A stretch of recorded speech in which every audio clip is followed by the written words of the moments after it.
الرحمن الرحيم، والصلاة والسلام على أشرف الأنبياء والمرسلين أبي القاسم محمد وآله الطيبين الطاهرين. اللهم صل على محمد وآل محمد. طلاب الحلوين، طلاب الصف الخامس الإعدادي بفرعيه العلمي والأدبي، السلام عليكم ورحمة الله وبركاته. درسنا لهذا اليوم هو الدرس الأخير والموضوع الأخير من موضوعات قواعد اللغة العربية. أنواع لا في اللغة العربية لها معان كثيرة. سنقتصر على ما موجود في المنهج من أنواع لا. نبدأ أنا وأنتم طلابي الحلوين بأنواع لا. أولا لا الناهية الجازمة اللي أخذناها في جزم الفعل المضارع. لا الناهية التي جزمت الفعل المضارع في المراحل السابقة. شلون أعرف أستاذ هاي لا ناهية تجزم الفعل المضارع؟ من خلال المعادلة البسيطة. لا زائدا فعل مضارع مجزوم، دائما يأتي بعدها فعل مضارع مجزوم. هذا الفعل المضارع المجزوم 95% من عنده يكون للمخاطب. لا تكذب، لا تكذبي، لا تكذبوا، المخاطب اللي أحكي وياهم. ففعل لا زائد فعل مضارع مجزوم للمخاطب، نخاطب به المفرد أو المفردة أو المثنى أو الجمع، يعني نخاطبهم. علامة جزم الفعل المضارع لا تكذب. هنا لا جاء بعدها فعل مضارع صحيح الآخر. لا هنا أقول عليها لا نافية أو غير نافية. سميناها لا ناهية، ناهية جازمة. تمام، لا ناهية جازمة مثل ما تعودنا في المراحل السابقة. تكذب فعل مضارع مجزوم وعلامة جزمه أحسنتم السكون لأنه فعل صحيح الآخر، والفاعل ضمير مستتر تقديره أنت. إذن لا زائد فعل مضارع مجزوم للمخاطب. لا تهملا، لا اجى وراها لا تهملا دروسكما. تهملا فعل مضارع للمخاطب المؤنث، فأقول فعل مضارع مجزوم بلا الناهية وعلامة جزمه حذف النون لأنه من الأفعال الخمسة اللي هي هنا الفعل تهمل. الفعل تهمل، يهمل، يهملان، تهملان، يهملون، تهملون، تهملين. هاي صيغ مال الأفعال الخمسة. لا تعصي، لا جاء بعدها فعل مضارع معتل الآخر أصله عصى، فنقول لا ناهية جازمة. تمام، غير نافية. تعصي فعل مضارع مجزوم وعلامة جزمه حذف حرف العلة لأنه فعل معتل للآخر. إذن النوع الأول من أنواع لا هي لا الناهية الجازمة. إذا أجتني لا زائدا مضارع للمتكلم أو الغائب، مثل لا يكتب، لا يكتبوا، لا ألعبوا. شوف اجى اللي بعدها مضموم، تمام، يعني ما غيرت حركته الإعرابية، فلذلك أسميها لا نافية وليست لا جازمة. راح ناخذها إن شاء الله بالسبورة القادمة. النوع الثاني هي لا النافية. هاي النوع الثاني من أنواع لا. أنواعها كثيرة وبالمنهج منطينا عدة أنواع من لا النافية. أول نوع لا النافية غير العاملة الداخلة على الجملة الفعلية، الداخلة على الجملة الفعلية اللي هي الفعل الماضي أو الفعل المضارع. أليف. هسه نبلش أنا وياكم بالتفصيل وبالتدريج. أول شيء لا ناهية جازمة، ثاني شيء لا النافية اللي هي غير عاملة. شنو معنى غير عاملة؟ قبل شوية كانت عاملة لأن جزمت الفعل المضارع، الآن لا، النافية غير العاملة، يعني راح يجي اللي وراها فعل ماضي مبني على الفتح مثلا وفعل مضارع مرفوع وعلامة رفعه الضمة، ما تغير أي شيء بالعمل مال الفعل المضارع. داخلة على الفعل الماضي والمضارع، أليف داخلة على الفعل الماضي نسميها لا النافية غير العاملة، تدخل على الفعل الماضي ولا تفيد الدعاء. هاي إذا دخلت على الفعل الماضي لا تفيد الدعاء، وإنما تكون نافية غير عاملة داخلة على الفعل الماضي بشروط. الشرط الأول أن تكون مكررة، يعني لا وراها بعد بالجملة أكو لا ثانية، لا مكررة مسبوقة بفعل ماضي منفي بلا، يعني هاي لا مسبوقة بفعل ماضي أيضا منفي بلا. آخر مثال بسم الله الرحمن الرحيم، فلا صدق ولا صلى. إذن لا صدق ولا صلى اثنينات أقول عليهن لا نافية وياي غير عاملة، غير عاملة داخلة على الفعل الماضي. السبب لأنها مكررة، هاي اللا اللي تكررت مسبوقة فعل ماضي أيضا مسبوق أو منفي بلا الداخل على الفعل المضارع، أو مسبوقة بفعل ماضي منفي بما، فعل ماضي هذا الفعل الماضي منفي بما، يعني أيضا موجودة بما في الجملة. ما قصرت في واجبي ولا نسيته. هنا لا راح أسميها نافية غير عاملة داخلة على الفعل الماضي اللي وراه نسية فعل ماضي ولقينا ما. والشرط الثالث ورود إلا في سياقها، أي في الجملة اللي بها لا. أرضه لم تعرف القيد ولا، تمام.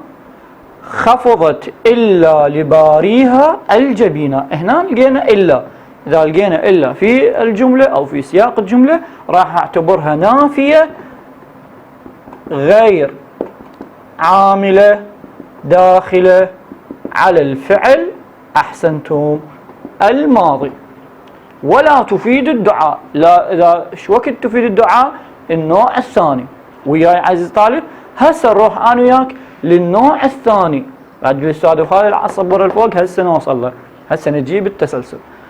إذن أليف نافية غير عاملة داخلة على الفعل الماضي لا تفيد الدعاء. ثانيا نافية غير عاملة داخلة على الفعل الماضي تفيد الدعاء. إيش وقت تفيد الدعاء؟ قبل شوية أخذنا شروط، إذا كانت مكررة مسبوقة فعل ماضي منفي بلا، مسبوقة بما، وورود إلا في الجملة. هنا إذا فقدت الشروط السابقة، هذين الثلاثة جميعها. شلون يعني فقدت؟ لقيناها غير مكررة وما موجود ما في الجملة وماكو إلا في الجملة، إذن هاي راح أقول عليها لا نافية داخلة على الفعل الماضي تفيد الدعاء. تمام تمام. آخر مثال لا بارك، لا بارك. زين هنا استاذ تقول لي الدعاء فقط بالخير، يعني بس أنا أدعي لك بالخير؟ لا، جزء واحد من طلاب ما استفاد من شرح أستاذ مسلم، أو يقول أستاذ مسلم شرحه مو زين فراح يدعي عليه يقول لا وفقه الله، لا بارك الله فيه. فلا بارك الله في المسيء، تمام. لا بارك غير مكررة وياي، غير مكررة وما موجود ما قبلها ولا موجود إلا، إذن هاي تفيد الدعاء. لا وفق الله المنافق، آمين يا رب العالمين. فلا هنا تفيد الدعاء، ولا الأولى تفيد الدعاء. ثلاثة لا شلت يمينك، هذا دعاء من للجندي الذي يدافع عني وعنكم أحبتي، فنقول لا شلت يمينك. إذن هنا دعاء، سواء هذا الدعاء بالخير أو بالشر. إذن هذه الثلاثة أمثلة لا يوجد في الجمل اللي بها لا، غير موجود التكرار وغير موجود النفي بما وغير موجودة إلا في الجملة. إذن هذه لا أسميها تفيد الدعاء أو لا الدعائية. تمام تمام. إذا تكررت لا، هاي ملاحظة خليها ببالك مهمة، إذا تكررت لا عزيز الطالب الداخلة على الفعل الماضي وكان فاعل الفعل الأول تمام يختلف تماما عن فاعل الفعل الثاني، فهي تفيد الدعاء. قبل شوية لا صدق ولا صلى، الفاعل ضمير مستتر تقديره هو لا يصدق، لا صدق ولا صلى، فلا لم يصدق ولم يصلي، هو نفسية الشخص. وهنا يقول لا، الفاعل مال الأول يختلف عن الفاعل الثاني مال الفعل الثاني. خلينا نشوف. فيا ضحك الواشون يا فوز بعدكم ولا جمدت عين جرت بالسكوب. أول حالة راح أنا ما أعرف أنه هاي تفيد الدعاء أو غير الدعاء لأنها مكررة، راح أحدد الفاعل فأقول الواشون، ضحك الواشون، جمدت عين، صار عندي اثنين فاعل. الواشون يختلف عن العين، شتان بين الاثنان، إذن هذا الفاعل الأول يختلف عن الفاعل الثاني، إذن لا في الجملتين المكررة أو في الجملة المكررة تفيد أحسنتم الدعاء. السبب لأن الفاعل الواشون اللي هو فاعل الفعل ضحك الفعل الأول يختلف عن الفاعل الثاني اللي هو عين لفاعل الفعل جمدت. تمام. إذن لا غير نافية، ناهية جازمة، والنافية عندي تفيد الدعاء ولا تفيد عفوا لا تفيد الدعاء وتفيد الدعاء، هاي داخلة على الفعل الماضي. الآن لا النافية الداخلة على، راح أدوخك بس ركز وياي يا ريت إذا عندك ملاحظات دفتر ملاحظات تسجلن وياي. لا الداخلة على الفعل المضارع أيضا نافية غير عاملة، لا تعمل. الفعل المضارع راح يجي وراها مضارع مرفوع، مو مثل هاي لا تكذب اللي يجي وراها فعل مضارع مجزوم. الأثر الإعرابي فهي نافية غير عاملة لا محل لها من الإعراب، ما راح تأثر. أستاذ شنو راح أعربها؟ أقول عليها لا نافية غير عاملة لا محل لها من الإعراب. الأثر المعنوي هذا هنا مهم، تنفي حدوث الفعل في الحاضر والمستقبل، يعني الآن أو بالمستقبل. ما من أقول لم يكتب الطالب الدرس، الآن ما كتب وبالمستقبل ما راح يكتب، عفوا لا يكتب الطالب الدرس وليس لم، لا يكتب الطالب الدرس، هذا من هو الطالب المهمل، لا يكتب الطالب المهمل الدرس. هذا الطالب ما راح يكتب هسه ومستقبلا، لأن احنا نعرف الطالب المهمل ما راح يكتب الدرس. بسم الله الرحمن الرحيم، لا يحب الله الجهر بالقول إلا تكملتها. لا جاء بعدها فعل مضارع مرفوع، المخاطب يحب هو، تمام. فأقول لا نافية غير عاملة داخلة على الفعل المضارع. راح تقول الأستاذ أمروتك ميز لي بين لا اللي قبل شوية شرحتها ناهية وبين لا النافية غير العاملة. حبيب قلبي وليدي، لا الناهية يأتي بعدها فعل مضارع مجزوم، لا تلعب في الشارع، بينما النافية غير العاملة لا يلعب الولد في الشارع. هنا الأولى اجت مجزومة والثانية مرفوعة، المرفوعة أسميها لا نافية غير عاملة، ودائما 95% للغائب والمتكلم تكون نافية غير عاملة لا نافية. أما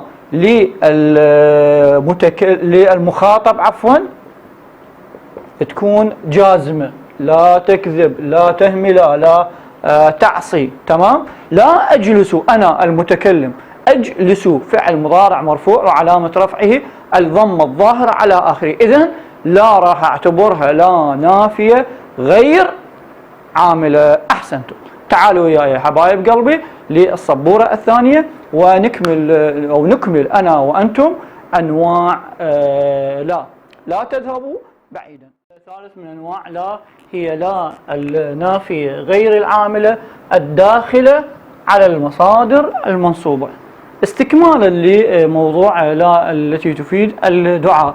إذن فهي إذا كانت نافية غير عاملة داخلة على المصادر المنصوبة فهي تفيد الدعاء، وقلنا الدعاء سواء كان بالخير أو بالشر.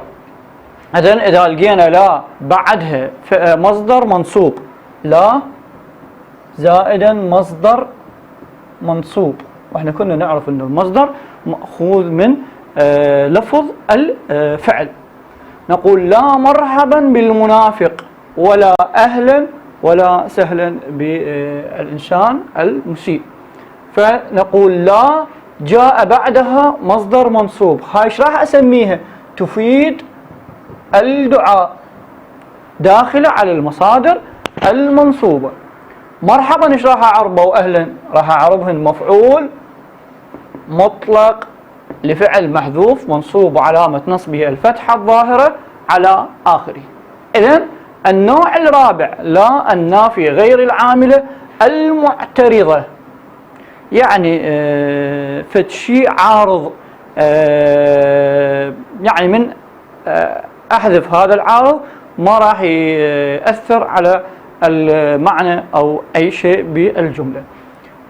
أولا تعترض بين الجار والمجرور، عاقبت المهملة، شوف هذا حرف جر بلا تهاون، عاقبت هذا الجار الباء وهذا المجرور، يعني اجت توسطت بيناتهم. لا راح اعتبرها معترضة، نوعها بين الجار والمجرور، الجار اللي هو حرف الجر والاسم المجرور، أو بين الناصب والمنصوب. بسم الله الرحمن الرحيم وقضى ربك ألا تعبدوا إلا إياه وبالوالدين إحسانا. أن لا أصلها أن، لا أن المصدرية الناصبة أن تنصب الفعل المضارع. إذن هاي توسطت أو اعترضت بين أن الحرف المصدري اللي ينصب الفعل المضارع والفعل المضارع المنصوب، إذن أسميها معترضة بين الناصب هذا الناصب وبين المنصوب اللي هو الفعل المضارع. أو تعترض بين الجازم والمجزوم، أدوات الجزم يجي وراها لا فعل مضارع مجزوم، من بسم الله الرحمن الرحيم ومن لا يجب داعي الله فليس إلى آخر الآية. إذن الأداة أداة الجزم من، هذا الجازم، لا اجت معترضة ويجب المجزوم، إذن اعترضت بين الجازم والمجزوم وهي نافية غير عاملة. شنو معنى غير عاملة؟ يعني ما أثرت على الموقع الإعرابي اللي بعدها اللي هو الفعل.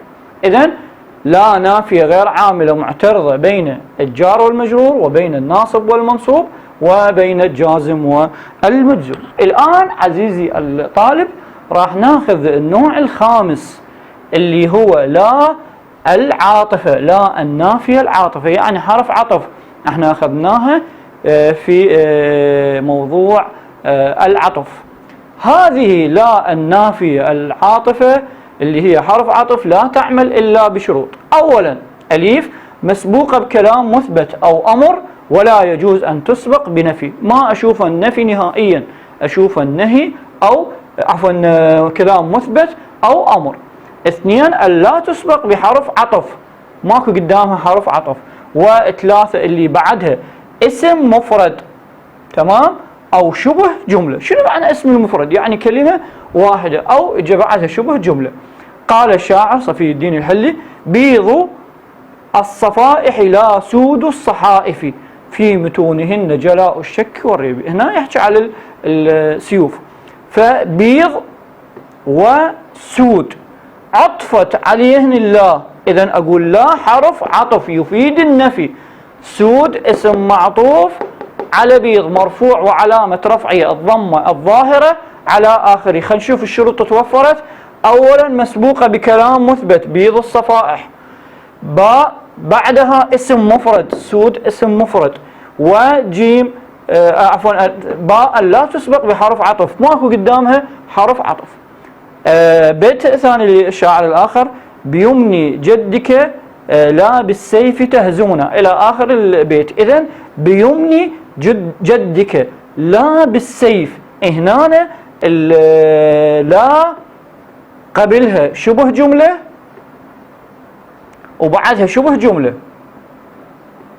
تتذكرون انه قلنا عطف مفرد على مفرد، عطف جملة على جملة، عطف شبه جملة على شبه جملة. إذن هنا عطف شبه جملة على شبه جملة. لا راح أسميها حرف عطف يفيد النفي، وأخذناه وشرحناه في موضوع العطف. إذن قبل لا أغادر للصفحة الثانية للجهة الثانية، عندي لا نافية داخلة على المصادر المنصوبة وهي غير عاملة، لا زائدا مصدر منصوب، وعندي لا نافية معترضة تعترض بين الجار والمجرور والناصب والمنصوب والمجزوم، راح تكون فد حاجز بيناتهم، تمام، تعترضهم. ولا النافية العاطفة اللي أخذناها اللي هي حرف عطف تعمل بثلاثة شروط. القسم السادس أو النوع السادس، لا النافية الزائدة للتوكيد. يعني من أشيل هاي إلا ما راح يتأثر المعنى مال الجملة، ما راح يختلف معناها، ما راح يتخلخل. شروطها مسبوقة بنفي أو نهي، لازم ألقى قدامها نفي أو نهي. نهي يعني لا الناهية. باء أن تقع بعد حرف العطف الواو، يكون تسبقها الواو يعني ولا. ثلاثة بعدها اسم مفرد أو شبه جملة، إما اسم مفرد أو شبه جملة. بسم الله الرحمن الرحيم، لا تأخذه سنة ولا نوم، هاي زائدة. أقدر أشيل الله؟ نعم. لا تسبقه سنة ونوم. إذن لا أقول نافية زائدة للتوكيد. أكدت أنه ما سبقه لا راح يسألني سؤال هنا الطالب، أستاذ لا شوف لي إياها شنو معناها، أجت لا مرتين. أقول لك إيه، لا إجا بعد وراها تأخذ فعل مضارع، فعل مضارع. إذن نافية غير عاملة، تأخذ عليها ضمة، تمام. إذن لا للتوكيد، نافية زائدة للتوكيد، ولا الأولى نافية غير عاملة داخلة على الفعل المضارع. فلا نزلت علي ولا بأرضي سحائب ليس تنتظم البلاد. هنا لا، فلا نزلت علي وبأرضي، تمام. إذا شلت لا ما راح يختلف المعنى. لا أقول عليها زائدة للتوكيد، زائدة للتوكيد نافية. إجا بعدها شبه جملة، إجا بعدها أحسنتم اسم مفرد. فلا نزلت، لا إجا بعدها فعل ماض. شلون أعرف فعل ماضي؟ تاء التأنيث الساكنة، فلا نزلت. فهنا راح أقول عليها غير عاملة داخلة على الفعل الماضي. راح يسألني السؤال، أستاذ ليش ما قلت لا نافية غير عاملة داخلة على الماضي تفيد الدعاء؟ لأنها لم تتكرر. إذا تكررت راح أقول عليها تفيد عفوا جاء بعدها فعل ماضي، تمام، وما موجود بها إلا، وكل الشروط اللي قبل شوي أخذناها ما موجودة، لا تكرار، لا إلا، لا فعل ماضي مسبوق بما، تمام. إذن هي لا تفيد الدعاء. النوع السابع اللي هو هن 9 الآن، النوع السابع حرف جواب للاستفهام التصديقي. إذا الله انطانا صحة وعافية بأول محاضرة أو محاضرتين أو 3، أول محاضرتين في السادس الإعدادي، في السادس الإعدادي في موضوع الاستفهام، أول موضوع في السادس، تكون جواب هل درس سعيد؟ أقول لا، لم يدرس سعيد، لا ما درس سعيد. أزيد في الدار؟ لا. إذا قلت نعم فنعم حرف جواب، وإذا قلت لا فلا حرف جواب، تمام. تمام. خليك وياي عزيزي الطالب وحبيب قلبي للنوعين الأخيرين في لا، وهنا المهمات طبعا، لا النافية للجنس ولا النافية المهملة. خليكم وياي عزيزي الطالب. النوع الثامن وهو قبل الأخير، لا النافية للجنس، وإن شاء الله راح ناخذها في الصف السادس الإعدادي. لا النافية للجنس تعمل عمل إن وأخواتها، تنصب المبتدأ اسما لها وترفع الخبر خبرا لها، يعني تشبه إن وأخواتها. سميت بالنافية للجنس. راح يسألني محمد أو علي أو حسين: أستاذ ليش سميناها بنافية للجنس؟ احنا أخذنا ما الحجازية وقلنا سميناها حجازية عاملة عمل ليس، لأن أهل الحجاز عفوا عملوها عمل ما. هسه ليش سميناها نافية للجنس؟ نافية للجنس هي أصلا نافية تنفي جنس أو تنفي اسمها نفيا كاملا ودائما عن خبرها، فتنفي خبرها عن جنس اسمها نفيا مطلقا. تنفي خبرها عن جنس اسمها تماما ومطلقا. تعمل بشروط: اولا اسمها نكره، يعني اذا اجى بعدها اسم معرفه ما راح اقول عليها نافيه للجنس، راح اسميها نافيه مهمله. اسمها غير مفصول عن خبرها بفاصل، يعني ماكو فد فاصل يخلي اسمها اعراب وخبرها اعراب ثاني. ناخذ مثال: لا طالب علم خاسر ولا لا قاصدا خيرا ملوما. اذا شوف طالب قاصد على على وزن فاعل، ارجع وياك الى الوراء قليلا الصف الثالث المتوسط، المشتقات الموضوع الاول اسم الفاعل، اذن طالب وقاصد اسم فاعل. إذا كان من المشتقات فنعربه إعراب عادي: لا نافية للجنس ولا نافية للجنس طالبا أو طالبة. شو يقول عليه؟ اسم لا منصوب وعلامة نصبه الفتحة الظاهرة على آخره وهو مضاف وعلم مضاف إليه. خاسر خبر لا مرفوع وعلامة رفعه الضمة الظاهرة على آخره. قاصد اسم لا منصوب، اسم لا نافية للجنس. خير فاعل أو مفعول به عفوا، مفعول به لاسم الفاعل منصوب وعلامة نصبه الفتحة الظاهرة على آخره.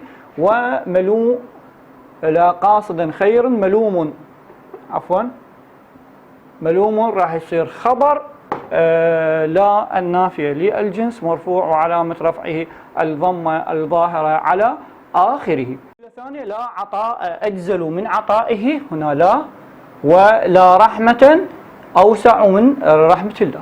نشوف عطاء اجاني اسم مفرد ورحمة أيضا اجتني اسم مفرد.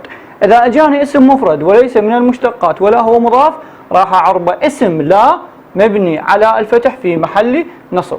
تمام.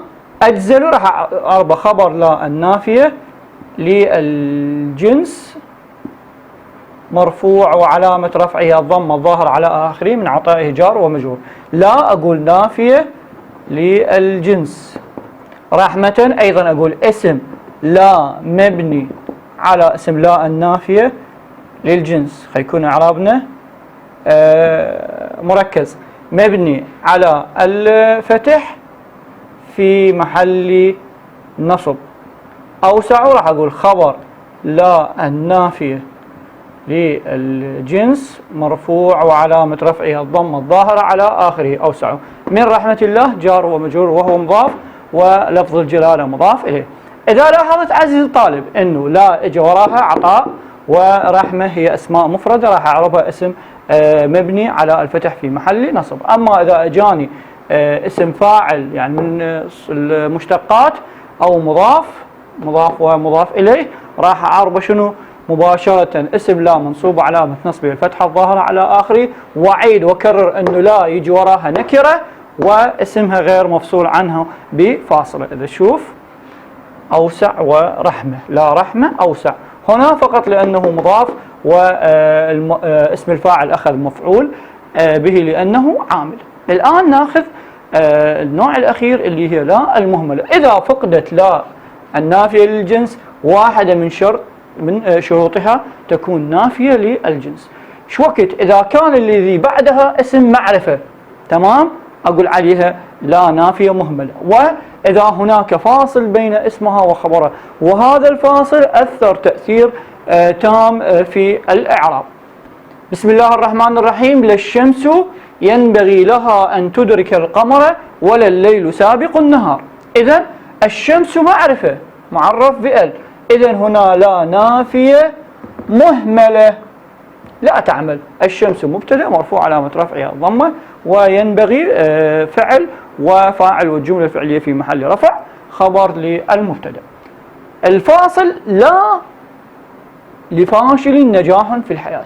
هنا لا حرف جر، وفاشل اسم مجرور، شبه الجملة خبر مقدم، تمام، ونجاح مبتدأ مؤخر جار ومجرور. إذا نباوع أنا وياك خبر ومبتدأ، إذا دخلت لا تريد اسم زائد خبر، هنا أنا ما توفر، لقينا خبر ولقينا أيضا اسم مؤخر، خبر مقدم ومبتدأ مؤخر. في هذه الحالة راح أعتبر لا في الأولى والثانية لا نافية مهملة.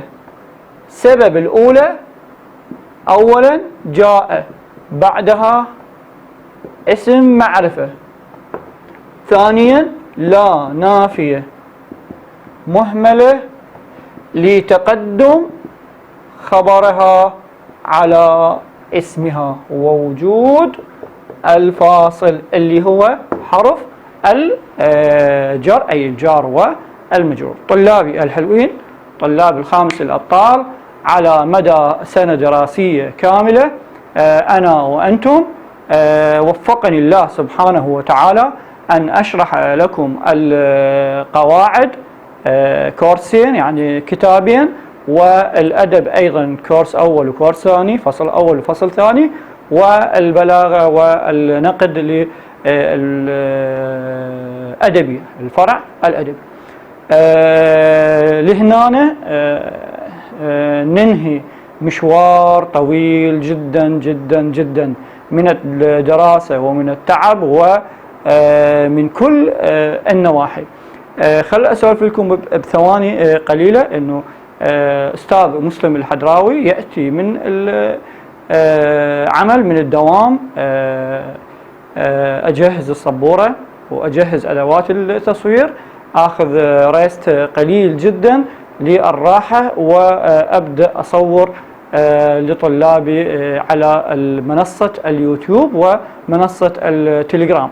فتعذروني إذا قصرت بالشيء أو ما انطيت الشرح حقه، لكن أنا كل ثقة بأن طلابي أبطالي حبايب قلبي مقدرين الموقف، وتعليقاتكم الجميلة والرائعة أستانس بيها، يعني أتونس من أقرأ التعليقات والكلام المفرح اللي ينطي طاقة إيجابية، ويكون حافز إلي أن أستمر في شرحي، ولو يعني اللي يمدح نفسه يذمها، لكن الله سبحانه وتعالى أعطاني نعمة لا يعني ما أقدر شو أقول لك عليها، وانطاني فتشي كلش مميز، هو حبي أني إلى طلابي والتفاني اللي أني شايله، ولو هو تفاني